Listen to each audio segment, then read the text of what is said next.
The sound of paper tearing is unlike any other. It's not a loud noise, but it fills every inch of a space, cutting through the air like a blade. For Lucas Haddad, 8 years old, sitting on the cold classroom floor, that sound wasn't just noise. It was the sound of the end of the world. An entire universe meticulously designed with straight lines, perfect curves, and a logic only he understood, was being ripped into 2, then 4, then countless pieces that fell onto his shoes like dirty, sad snow. He didn't scream. He didn't cry. He simply shut down.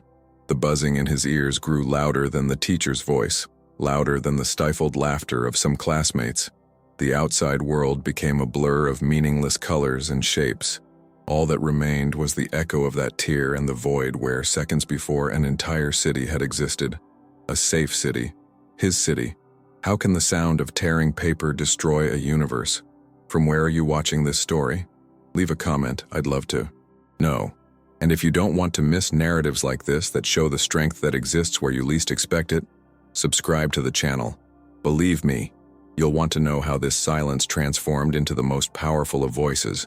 Lucas's mother, Sophia Souza, felt the silence before she even saw it. When the principal called her to the school, her heart already knew something was fundamentally wrong. Lucas's silence wasn't an absence of sound. It was a dense presence, a barrier he erected when the world became too hostile. In the car, on the way home, this silence filled the space between them. He looked out the window, but he didn't see the trees or the buildings. His eyes were fixed on a point only he could see, a distant place where the lines were still intact and the streets hadn't been violated. At home, he went straight to his room, ignoring the snack she had prepared, and sat on the floor, in his usual spot, next to his drawing table. But he didn't draw. He just sat there, hands resting on his knees, rocking his body back and forth, a rhythmic, almost imperceptible movement. It was his way of self-regulating, of finding his center when everything around him had lost its axis. Sophia picked up the pieces of the map the teacher, Layla Koch, had handed her inside a plain brown envelope, as if they were evidence of a crime. She spread them on the kitchen table, trying to piece them together. It wasn't a simple child's drawing. It was a project. There was an underground public transportation network, suspended parks between buildings to reduce city noise, and sensory paths with different textures for pedestrians. There were labels, symbols, and a precise scale in the bottom corner. It was Lucas's language. He didn't use words to say, "I feel safe here," or "this scares me." He drew. He built worlds where logic, order, and beauty made sense. Each line was a word, each building a sentence. That torn map wasn't an act of indiscipline. It was as if someone had ripped out her son's tongue. She sat there in the silent kitchen with fragments of Lucas's soul spread before her, and felt a wave of helplessness so overwhelming it left her breathless. She didn't cry. She just took a deep breath and started taping the pieces back together, one by one, in an act of desperation and love. It was a silent promise that no matter how many times the world broke him, she would be there to help put the pieces back together. That night was long. Lucas's father, Jonas Aiden, arrived from work and found Sophia in the kitchen, the mended map spread on the table. His reaction was different. It was a mix of anger and frustration, but not directed at the teacher. "He needs to learn to live in the real world, Sophia. He can't spend his whole life drawing his imaginary worlds." The teacher was wrong in her approach, but he needs to understand there are rules. Jonas's words were harsh, born of fear, the fear that his son would never fit in, that the world would always see him as strange, as broken. He loved Lucas, but he did so from a perspective of fixing, not acceptance. The discussion between them was low, whispered, so Lucas wouldn't hear, but the silence in the house was so profound that every word felt like a shout. To Sophia, the real world was cruel and loud, and if Lucas could create a better place, even on paper, who was she to stop him? To Jonas, Lucas's refuge was a weakness, a refusal to face reality. Neither of them was entirely right or wrong. They were just scared, parents of a brilliant boy who spoke a language the world refused to learn. And amidst that family fracture, Lucas remained in his room, rocking in the silence, rebuilding his cities in his mind, where no one could reach them to tear them apart. The path to that fateful day in Mrs. Koch's classroom had been paved with a series of frustrated hopes. From a young age, Lucas was different. While other children stacked blocks only to knock them down, Lucas organized them by color, size, and shape, creating complex structures that mimicked a city's skyline. He didn't talk much, but his eyes absorbed everything. The cracks in the sidewalk, the pattern of bricks on a wall, the way sunlight fractured through skyscraper windows. Sophia and Jonas took him to countless specialists. The first said it was just a developmental delay. He'll grow out of it, he stated with a confidence that, for a time, soothed their hearts. They clung to that hope. Like a life raft, they enrolled Lucas in swimming lessons, soccer, music. They wanted to expose him to the normal world, hoping he would, by osmosis, learn to be like the others. But every attempt ended in disaster. Birthday parties were a sensory nightmare, with popping balloons, loud music, and dozens of screaming children. Lucas would shrink into a corner, hands over his ears, until a meltdown was inevitable. The soccer field was a chaos of unpredictable movements and social rules he couldn't decipher. He'd stand in the middle of the field, staring at the white lines drawn on the grass, fascinated by their geometry. As the ball passed him by, advice came from all sides, well-intentioned but painfully misguided. You need to be firmer with him. He's manipulating you with this silence. Maybe if you forced him to interact more. Each piece of advice was a small stab at Sophia's confidence.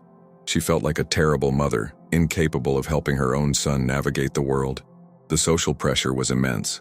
Other parents looked with a mixture of pity and judgment. Teachers before Mrs. Koch labeled him distracted, stubborn, or antisocial. After every parent-teacher meeting, Sophia left feeling like she was failing, like Lucas was failing. The only thing that calmed him, that made him shine, was drawing. He could spend hours with his pencils and rulers, creating cities. They were his refuge and his expression. Sophia and Jonas, desperate for a solution, tried to limit his drawing time, believing it would force him to engage in other activities. It was a catastrophic mistake. Without his outlet, Lucas became more anxious and withdrawn. His body rocking increased. Meltdowns became more frequent. It was a brutal lesson. Taking away his passion wouldn't make him normal.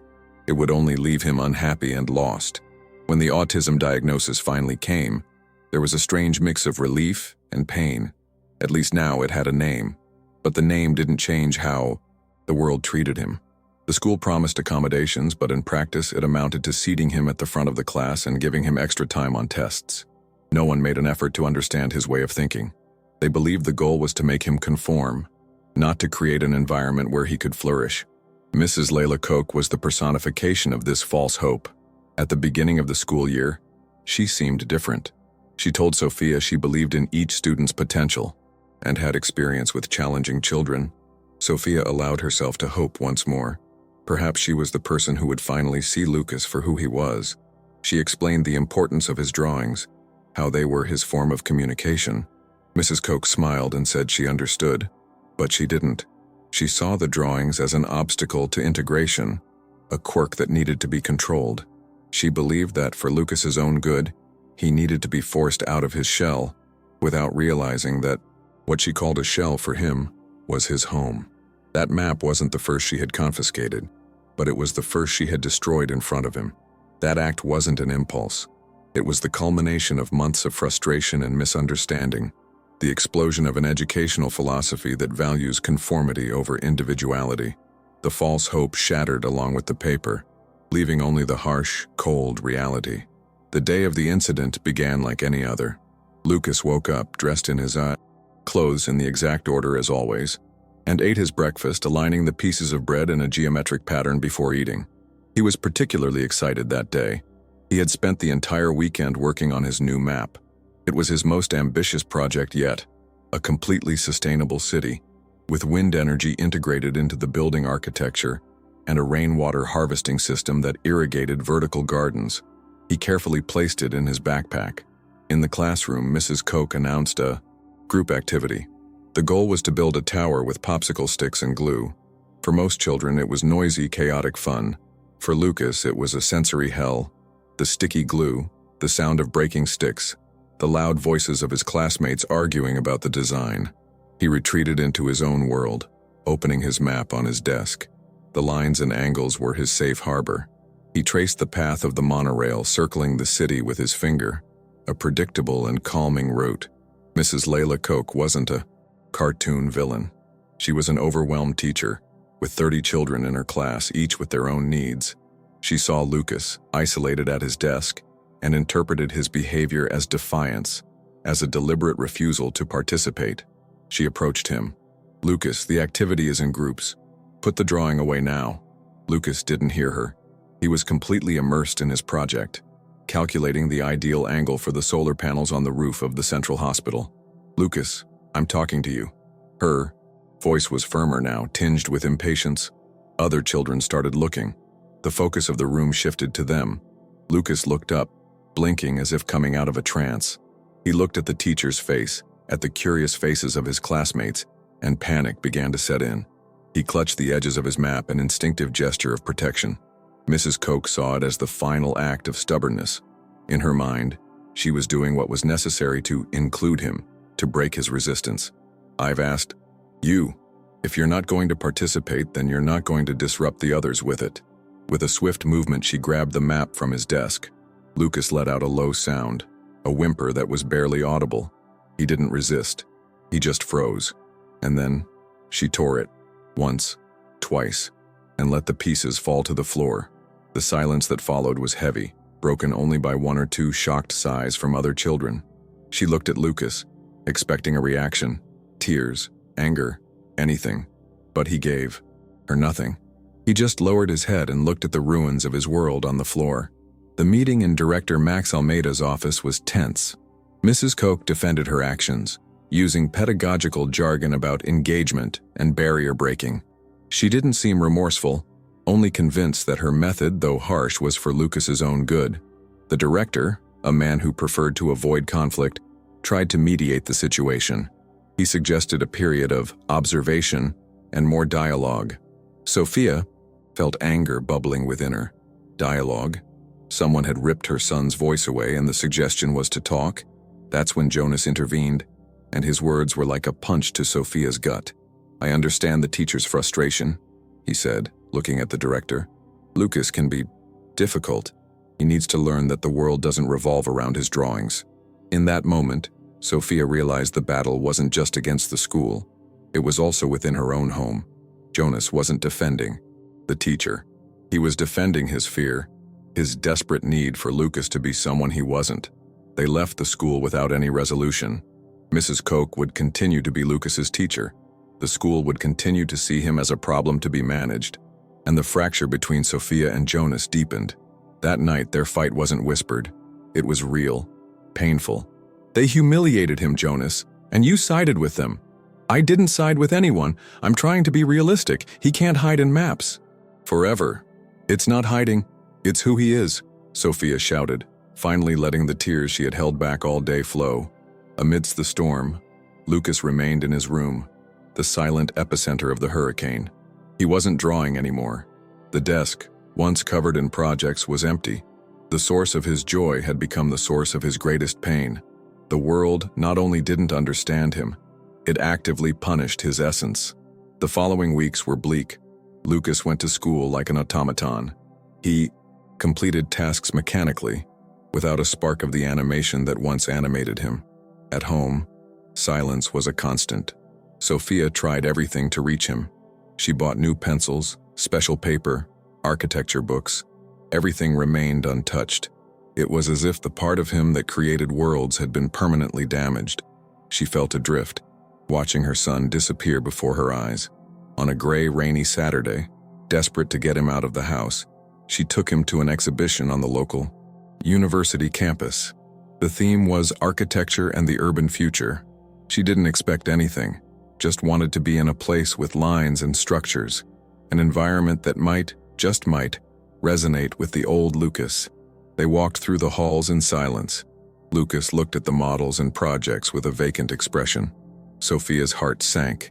Perhaps she had lost him forever. Then, something changed. In the main auditorium, a visiting professor was giving a lecture. His name was Sergei Shin, an internationally renowned architect known for his innovative and humanistic designs. He spoke with contagious passion about how cities should be designed for people, not just cars, about how architecture could foster well-being and connection. Lucas stopped at the auditorium entrance listening. Sophia saw a flicker of interest in his eyes for the first time in weeks. After the lecture, people crowded around a large model in the center of the hall, Sergei's main project. It was a complex city full of detail. As Sergei answered questions, Lucas approached the model. He didn't touch anything. He just walked around it, his eyes scanning every street, every building. Suddenly, he stopped and pointed to a specific spot, a complex junction of transport routes. Sergei Shin noticed the quiet boy pointing at his masterpiece. Most people would have ignored him, but there was something in the intensity of Lucas's gaze that intrigued him. He approached. "You see something interesting there, young man?" Lucas didn't answer with words. He just looked at Sergei, then at the junction, and shook his head negatively. Then, with a trembling finger, he traced an alternative route in the air, a simpler, more fluid solution that would eliminate the traffic bottleneck that Sergei's project engineers hadn't fully resolved.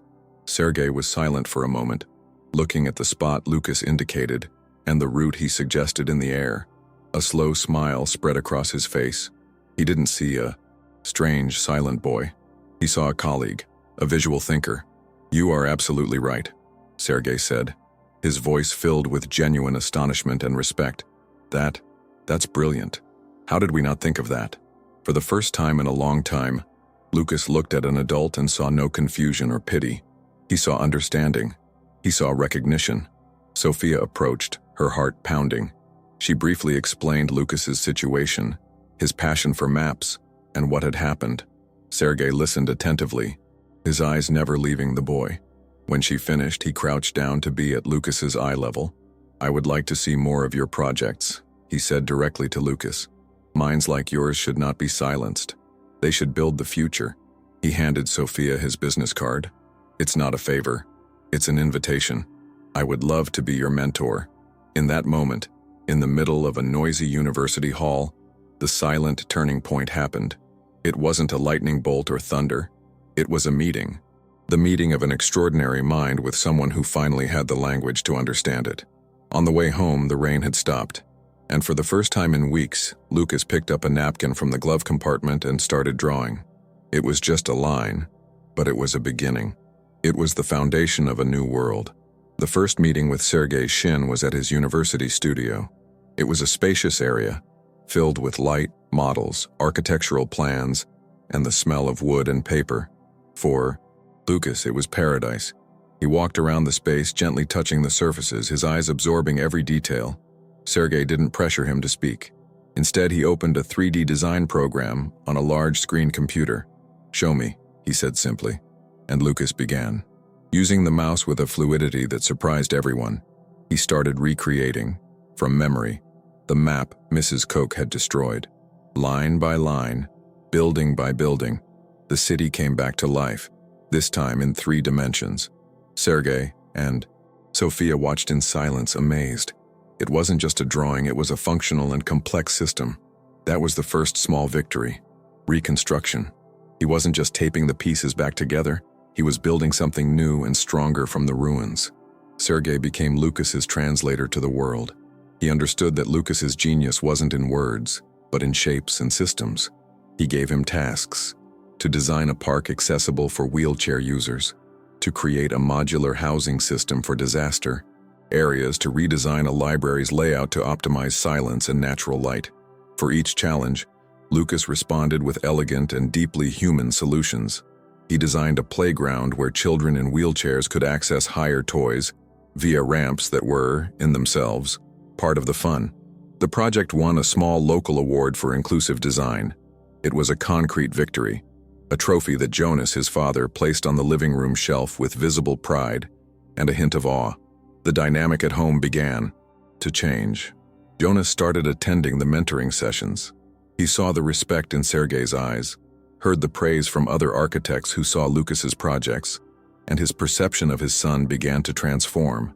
What he had previously seen as a strange obsession, he now saw as an extraordinary talent. He stopped trying to push Lucas towards soccer, and instead took him to see construction sites, design museums, and famous bridges. They found a new way to connect, through a vocabulary of concrete, steel, and glass. The greatest victory, however, was internal. With Sergei's guidance, Lucas began to find his voice, literally. Words were still difficult, but he started using them to describe his projects. Flow, symmetry, harmony. They were short, technical words, but they were his. One day, while working on a complex design, he turned to Sergei and spoke a complete sentence. "The structure needs more support here, or the wind will create dangerous resonance." Sergei stopped what he was doing and looked at Lucas, his eyes welling up. It wasn't the technical brilliance of the observation that moved him, but the simple fact that Lucas had chosen words to share it. He was building bridges, not just in his drawings, but out of his own silent world. School remained a challenge, but now it was different. Lucas had a refuge, a purpose outside those walls. He learned to tolerate the chaos of the classroom because he knew that, at the end of the day, he would go to Sergei's studio. Oh, place where he wasn't the strange boy but the young architect. The victory wasn't in becoming normal. The victory was in building a world around him that celebrated his extraordinary uniqueness. Years passed. Sophia often found herself looking at the original map, now framed and hanging on the wall of Lucas's home office. The lines of tape were still visible, scars that told a story. She realized their journey hadn't been about fixing Lucas. It never was. It had been about the rest of the world, her, Jonas, the teachers, needing to be fixed. They were the ones who needed to learn a new perspective, a new language. The most profound transformation didn't happen in Lucas, but in herself. She stopped fighting her son's autism and started embracing it as a fundamental part of who he was. She understood that Lucas's mind wasn't disordered. It operated with a different order, a purer logic. His intense focus wasn't a limitation, but a superpower. His sensitivity to the environment wasn't a weakness, but a source of empathy that reflected in each of his projects, always centered on the human experience. She remembered the searing pain of that day at school, the humiliation, the anger, the helplessness. For a long time, that memory was an open wound, but with time, it transformed. It was no longer just a memory of pain, but the ignition point for everything that came after. Without that tear, perhaps they would never have found Sergei Shin. Perhaps Lucas would never have been pushed to find an arena where his talent could be seen. It was an uncomfortable and complex truth. Sometimes, the lowest point in our lives becomes the foundation upon which we build our strongest future. It wasn't gratitude for the pain, but an acknowledgement of its transformative power. She learned to see the world through Lucas's eyes. She began to notice the patterns in tree leaves, to hear the cacophony of a busy street not as noise, but as layers of sound, and to appreciate the beauty of a perfectly straight line. His world enriched hers. The goal was never to pull him into her world, but to find the courage to enter his, and what she found there was more beautiful and orderly than anything she knew. Accepting Lucas wasn't an act of resignation, but an act of discovery. He didn't need to be changed. He needed to be seen. And once they truly saw him, the whole world transformed. At 22 years old, Lucas Haddad stood on the stage of one of the world's most prestigious architecture congresses in Berlin. He wasn't sitting in the audience, he was the keynote speaker, the youngest to receive such an honor. He had just won an international fellowship for his groundbreaking project, the Sensory City. It was a complete master plan for a metropolis designed from scratch, with the needs of neurodivergent people at its core.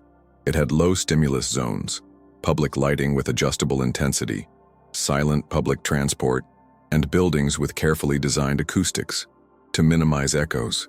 But it wasn't a city just for autistic people. It was a better city for everyone. Its design principles, clarity, efficiency, calm, and empathy, benefited every citizen. In the front row, Sophia and Jonas watched, holding hands. Sophia's tears this time were of a pride so profound it seemed to expand her chest. Jonas had his arm around her, his face a mask of unwavering admiration for his son. Lucas spoke calmly and precisely, using a teleprompter to help him organize his thoughts.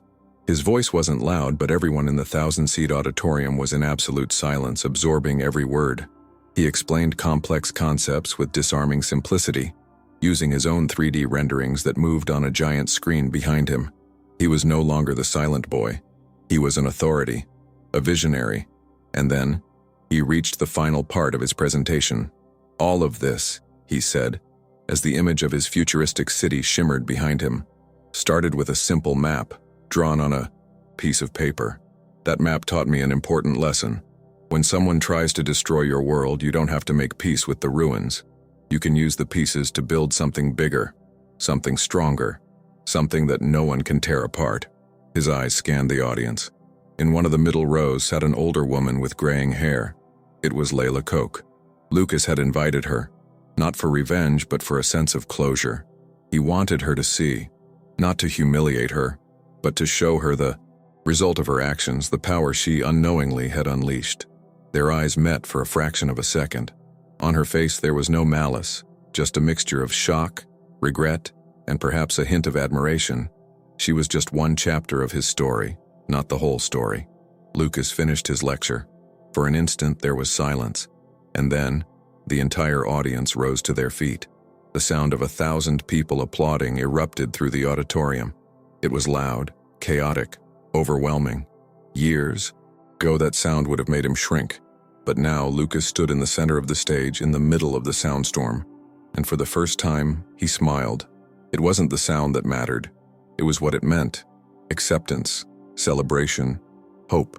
The pain of the past hadn't completely disappeared, but it had been transformed. It had become the foundation of his cathedral. The world tried to break Lucas, but it forgot that he was an architect. And architects don't see ruins. They see the foundation for something new. They don't see empty space. They see the potential for a sanctuary. Lucas's story isn't about overcoming autism. It's about a world that finally began to overcome its own ignorance. It's a testament that our greatest vulnerabilities can hide our deepest talents, just waiting for someone who has the patience and wisdom to give us the right tools, not to change us, but to help us build. If this story touched you, please like, comment, and subscribe.